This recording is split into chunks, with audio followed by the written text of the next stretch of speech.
Find the slope of the line pictured in this graph. Well, as we look at the line, we can see that it's going to have a positive slope. As we read it from left to right, it increases. Let's identify 2 points on the line.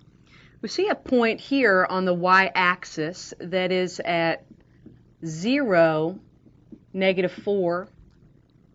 And we also see a point here in the first quadrant that appears to be at x = 2, y = 1.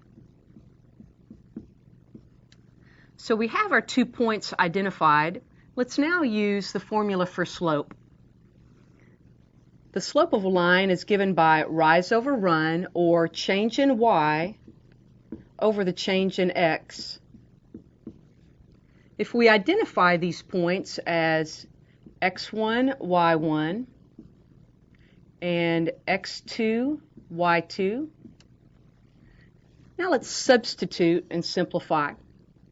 y2 is equal to -4 minus y1, which is the number 1.